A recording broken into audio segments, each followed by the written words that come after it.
Good morning children. Seventh और eighth के लिए एक नया व्याकरण का विषय है जिसका नाम है क्रिया। क्रिया को सुनते ही आपके मन में यह ख्याल आता होगा कि राम पढ़ रहा है, वह घर पर गृह कार्य कर रहा है, बच्चा खेल रहा है, वह सो रहा है, वह घर जा रहा है, पिताजी ऑफिस से आ रहे हैं। तो जिसमें जाना, आना, खाना, पीना, रहना, ये सभी जो है वो सभी क्रियाएं कहलाती हैं। विद्यार्थी, तो अगर हम किन सभी को क्रियाएं कहते हैं, जैसे खरगोश गाजर खा रहा है, इसमें खा रहा है वह क्रिया होगा। शेर सो रहा है तो सो रहा है वह क्रिया होगा। तारे चमक रहे हैं तो चमक रहे हैं वह क्रिया होगा। तो परिभाषा के ऊपर जाए विद्यार्थी, जिन शब्दों से किसी कार्य के होने का बोध हो, करने का, किसी कार्य के होने या करने का बोध हो, उसे हम क्या कहेंगे? क्रिया कहेंगे। जैसे शेर सो रहा है, तो यहां सो रहा है वह क्रिया।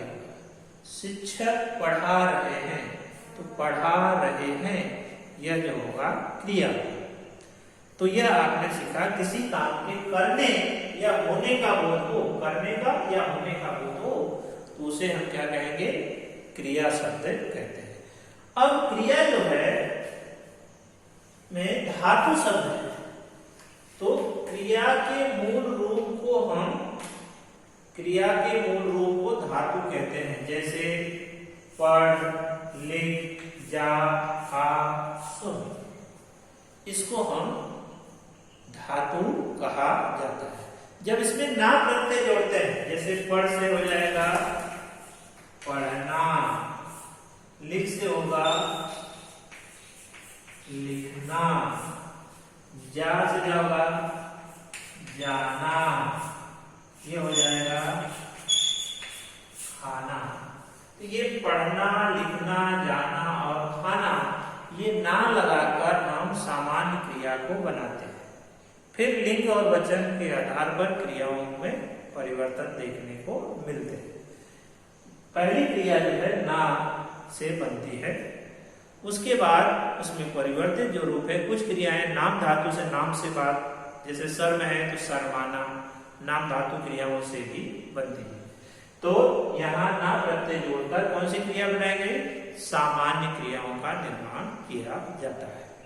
विद्यार्थी, अब क्रिया को आगे पढ़ने के लिए हमें चलना होगा क्रिया के भेद। क्रिया के भेद, तो क्रिया को दो प्रकार से पढ़ा जाएगा, रचना के आधार पर और दूसरा है कर्म के आधार। कर्म के आधार पर, जिसमें कर्म हो और जिसमें कर्म न हो। तो कर्म के आधार पर क्रिया के दो भेद हैं, एक है सकर्मक क्रिया और दूसरा है अकर्मक। एक है सकर्मक क्रिया और दूसरा है अकर्मक क्रिया। कि जैसे क्रिया का फल कर्ता पर पड़ता है, उसे कहते हैं अकर्मक क्रिया। जिसमें कर्ता और सिर्फ क्रिया हो, कर्ता और क्रिया हो, उसे कहते हैं। जैसे हिरण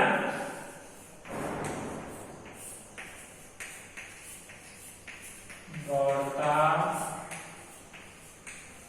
है, तो हिरण कर्ता हुआ और क्रिया जो हुआ वो दौड़। तो कर्ता और क्रिया, तो हिरण दौड़ता है, तो हिरण जो है वो कर्ता हुआ और दौड़ता है वह क्रिया है। कुत्ता खेलता है,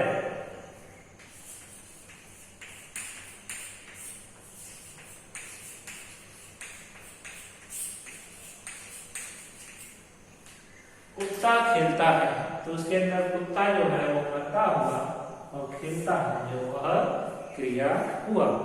इस प्रकार विद्यार्थी, आपके पाठ्य पुस्तक में कुछ क्रियाओं के नाम दिए गए हैं, जैसे दौड़ना, बैठना, ठहरना, सोना, रोना, हंसना, जागना, अकड़ना, उड़ना, मारना, उछलना, डरना, जीना, बरसना आदि ये सभी जो क्रियाएं हैं ये अकर्मक रूप में प्रयोग की जाती है। दूसरा है सकर्मक क्रिया। जिस क्रिया का फल कर्ता को छोड़कर कर्म पर पड़े उसे सकर्मक क्रिया कहते हैं। अर्थात सकर्मक क्रिया को पहचानने के लिए क्रिया से क्या लगाकर या किसको लगाकर प्रश्न पूछेंगे तो उत्तर मिलेगा तो उसे सकर्मक क्रिया कहा जाता है। जैसे बालक फल खाता है, क्या खाता है? फल। उत्तर मिला तो उसको कहेंगे सकर्मक क्रिया। उदाहरण के रूप में देखें विद्यार्थी, नेहा खाना खाती है। इसमें क्या खाती है? खाना। एक ही कर्म है तो सकर्मक क्रिया दो प्रकार की होती है। एक होता है एक कर्मक क्रिया जिसमें एक कर्म है और कभी कभी एक से अधिक क्रियाएं आए तो उसको कहते हैं द्विकर्मक क्रिया। द्विकर्मक क्रिया। तो सुमन ने बच्चों को कहानी सुनाई, इसमें दो कर्म है, बच्चों को और कहानी, इसमें दो कर्म है, इसलिए इसे कहा गया द्विकर्मक क्रिया। द्विकर्मक, सकर्मक, द्विकर्मक क्रिया।